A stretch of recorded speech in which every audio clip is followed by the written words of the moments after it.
I don't usually do this, but we just had a really important episode of Sunday with Charles, and I wanted to point out some information in particular. Charles is always bringing tons of evidence about the crimes of the Clintons and their associates, the financial crimes, documentation, factual evidence. And today we brought some more evidence in what is the growing mystery of the strange death of Peter Smith. Now, Peter's come back into the news lately, and I've begun to suspect it's because Robert Mueller's special counsel investigation is kind of running on fumes, and they're doing whatever they can to make this Russian collusion illusion into something real. So it's particularly interesting when we look at the methods that they're using, because it's the exact same method that was used with this dossier.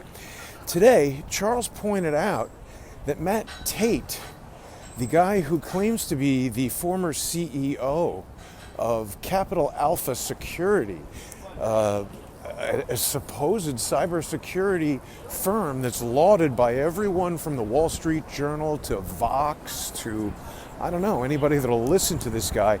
Let's take a look at the segment from today's show where Charles was discussing this.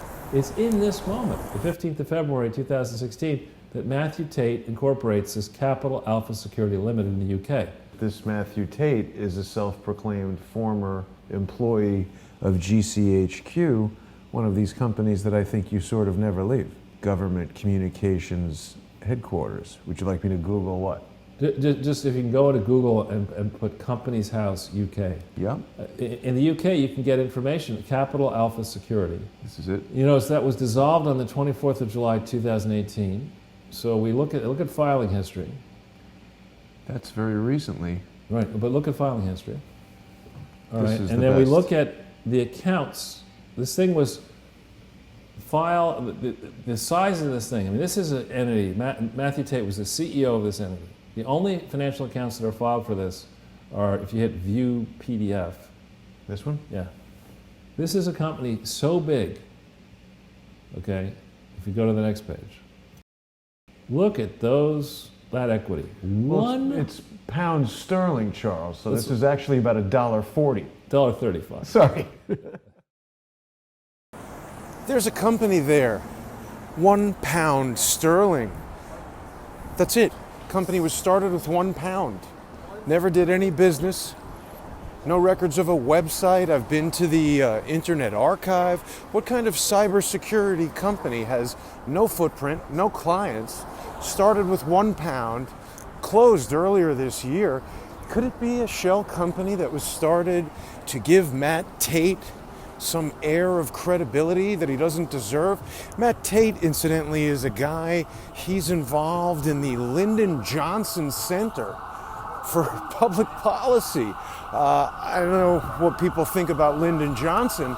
I'm not a huge fan of him for sure. Obviously, Lyndon Johnson has very little to do with this, but it's important that we talk about Matt Tait. So,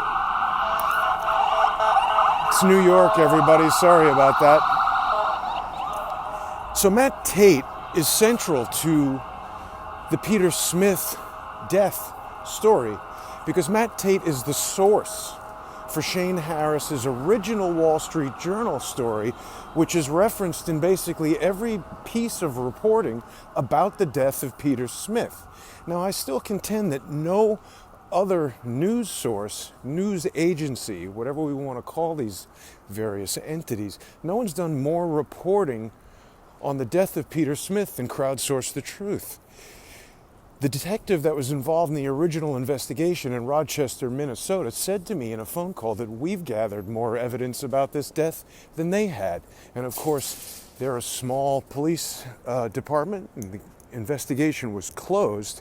But there's been so much writing about Matt Tait's articles about Peter Smith and how he was recruited. Vox says that he was, recruited to collude with Russian hackers.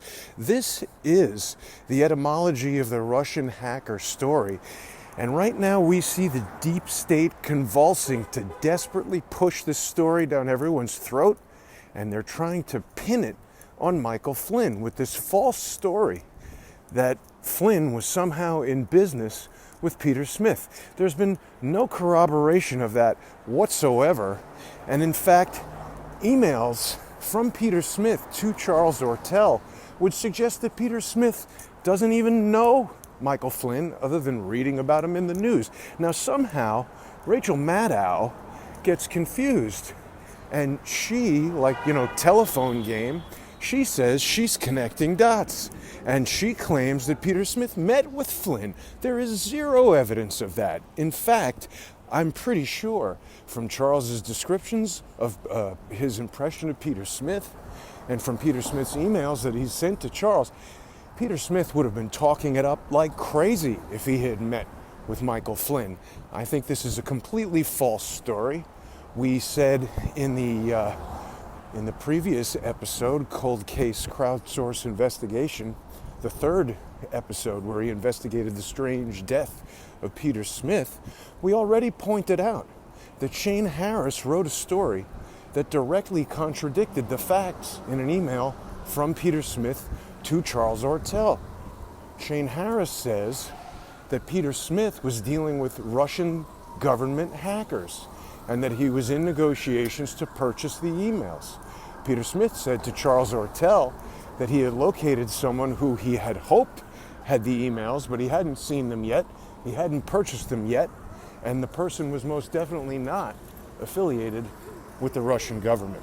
So there's a lot of strange shenanigans going on with this story, and Rachel Maddow seems to be the progenitor of so many of these fake Donald Trump stories. We've got Ben Wittes running the Lawfare blog, where Matt Tait does a lot of his writing. And the thing that I find so interesting about all of this is the tactics that are employed. This is exactly the same type of approach that anyone who engages in lawfare does. They try to pepper the news media with evidence because they can then quote that evidence as, that's their proof in their lawsuits against whoever. And it occurred to me that I think this is very likely a reason why Robert Mueller would delay Michael Flynn's sentencing. The fear of being thrown in jail will obviously keep General Flynn from speaking about any of this. And if he's sentenced and that all gets worked out, then he could talk openly about the fact that I don't believe he had any business relationship with Peter Smith. And where did that notion come from? Not from General Flynn. This came from General Flynn's Covington and Burling lawyer, Robert Kellner. Now, we had an episode earlier in the week with Scott Bennett, where Scott spoke about lawfare being used against him. Scott was an Army intelligence officer who got railroaded and accused of a crime for filling out a form with an error on it. And he found himself in court where a trusted lawyer told him, hey, this guy's going to represent you. His lawyer wound up being Donna Shalala's son or grandson. And Scott says he felt that his lawyer was working against him. Is Robert Kellner working against General Michael Flynn to help frame him, to help sink President Trump? Remember, Michael Flynn is the guy who went on RT and said that he felt that ISIS was deliberately created by Barack Obama and Hillary Clinton. I think that makes them not like Michael Flynn. But that makes me really like Michael Flynn because I agree with that assessment. It seems quite obvious. Anyway, I really hope that people will share this video because the main takeaway is that Peter Smith is being set up as the source of this Russian collusion, and the man's dead. He can't defend himself. And these guys are all trying to pin it on Flynn. It's very important that people watching right now become sponsors of Crowdsource the Truth. Please go to patreon.com/crowdsourcethetruth and become a monthly sponsor. Your sponsorship is really important, not only in keeping me employed in doing these videos, but we've got a real strange thing going on right now where the news, which is supposed to be keeping the government honest, seems to be working in collusion with the most crooked elements of our government and our deep state agencies like the FBI, the CIA, Robert Mueller's investigation. So I think we need to have some independent outlets that don't necessarily rely on YouTube or Periscope or Facebook. And I think that right now, people need to take back their right to listen to thoughts and ideas from whoever they want. We can't allow this technocracy to shut out people like Alex Jones or anyone who might want to bring this type of information to the fore. And it's, for as little as $1 a month, you can buy back your right to listen to Crowdsource the Truth. Thanks, everybody. See you tomorrow. One last thing. Almost forgot to say this. For our generous sponsors who are already on Patreon, thank you so much. But remember, there's a bug in the Patreon app on iOS and Android. So if you're watching on your phone or your iPad, make sure you're using Google Chrome or Safari on Apple, and then it'll work totally fine. You can enjoy the videos on patreon.com/crowdsourcethetruth by watching on your phone or iPad and using the built-in web browser. Thanks, everybody. Tomorrow morning, there's going to be a great episode of Light On Conspiracies with Ole Damagard. Ole's website has been taken down. For as little as $1 a month, you can retain your ability to listen to Ole. You can go to patreon.com/lightonconspiracies. And then tomorrow night, we're going to have a very special episode of More Pain.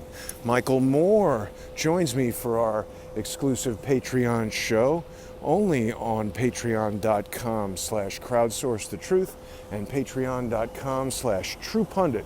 Michael knows what Robert Mueller and the corrupt elements of our government are up to, and he's going to start revealing more evidence.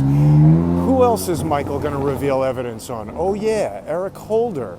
What law firm does Eric Holder work for? Oh yeah, Covington and Burling. Who was Eric Holder covering for? Didn't he even say that his job as Attorney General was to have Barack Obama's back? I don't think that's correct. I think your job is to enforce justice throughout the United States, Eric Holder. We got to